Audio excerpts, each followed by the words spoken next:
Election एक ऐसी मुहिम जो अब जम्मू कश्मीर से शुरू हो चुकी है और मेरे साथ सुरेंद्र सिंह नागर जी हैं जो कि एमपी है राज्यसभा में। सुरेंद्र जी, सबसे पहले मेरा ये सवाल रहेगा, कितना जरूरी है ये देश के लिए वन नेशन और वन इलेक्शन? देखिए, जिस तरीके का इस कार्यक्रम से मैं जुड़ा हूँ, चाहे पार्लियामेंट की बात हो और देश के जो विभिन्न स्टेक होल्डर्स हैं जिनसे हमने चर्चा की, अगर आप देखें इसमें जो ऑनलाइन सुझाव मांगे उसमें 83% लोगों ने इसको समर्थन किया। अगर आप जो हमारे एक्स चीफ जस्टिस हैं उनसे बात की तो उन्होंने 100% इसका समर्थन किया। मोर देन 50% पॉलिटिकल पार्टीज ने इसमें सहमति दी है।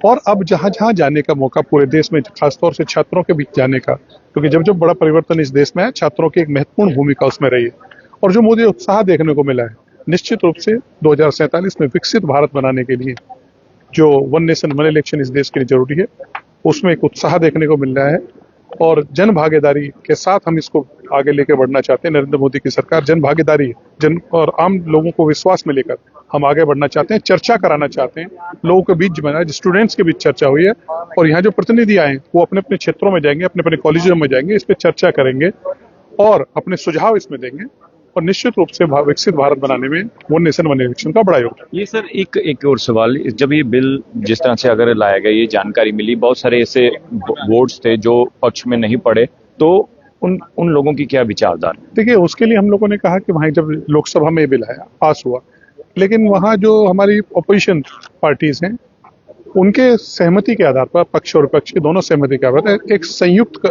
जो हमारी पार्लियामेंट्री कमेटी बनी है जिसमें पक्ष के भी हमारे बीजेपी के मेंबर हैं, अपोजिशन के मेंबर हैं, यहाँ उस पर वो विस्तृत चर्चा कर रहे हैं और हमने सहमति दी।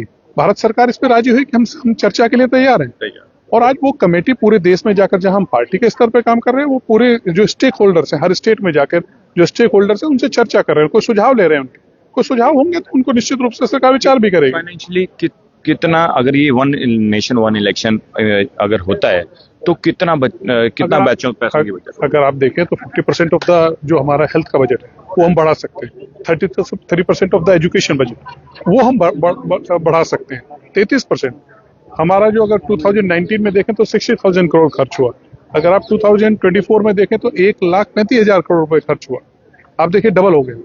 तो ये सब बचेगा। सबसे बड़ी बात है, इससे करप्शन जो हमारी, आप देखिए, आचार संहिता लगती है, कोड ऑफ कंडक्ट लगता है, वो और चुनावी जो बार बार की देश का ही भला है इसमें। अगर ये वन नेशन वन इलेक्शन होता है तो देश का ही भला, निश्चित रूप से देश का भला। और विकसित भारत जो हमारा यूथ है, जो विकसित भारत 2047 में नरेंद्र मोदी जी ने सपना देखा, उसमें इसकी एक महत्वपूर्ण भूमिका होगी। चलिए, शुक्रिया सर।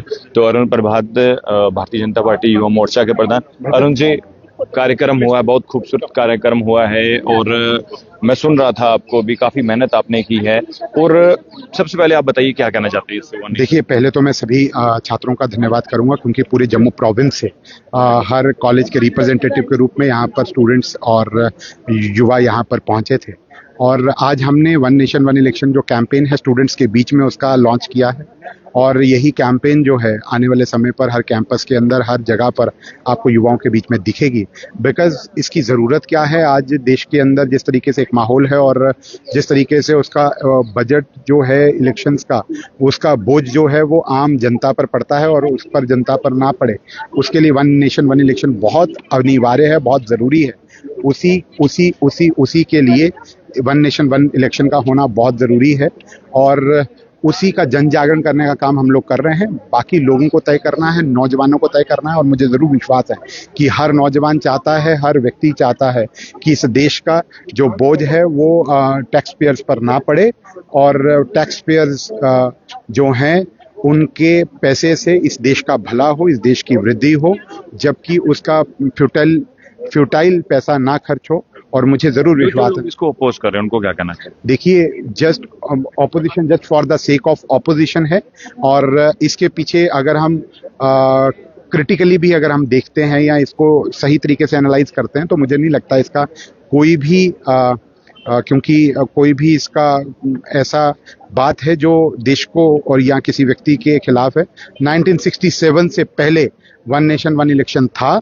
67 के बाद जो अपॉर्चुनिटी और अपॉर्चुनिज्म की पॉलिटिक्स ने स्पेस लिया, उसके कारण यहाँ पर वन नेशन वन इलेक्शन को खत्म किया गया। परंतु आज फिर एक डिमांड है आम लोगों की, इस देश के रिसोर्सेज को बचा करके उसको सही मायने में विकसित भारत के लिए और लोक कल्याण के लिए खर्च हो, उसका प्रयास हम लोग भी अपने स्तर पर करने का कोशिश कर रहे हैं। जो जहां तक मैं भी पढ़ पाया हूं वन नेशन वन इलेक्शन की जो चीजें हैं, सारी चीजों को, तो इसमें लग रहा है कि देश का ही भला है, क्योंकि बहुत सारे देखिए, एक हाई पावर्ड कमेटी थी जिसके पूर्व राष्ट्रपति आदरणीय रामनाथ कोविंद जी ने जिसकी रिकमेंडेशन दी है, आज वो ज्वाइंट पार्लियामेंट्री कमेटी बैठी है उस पर।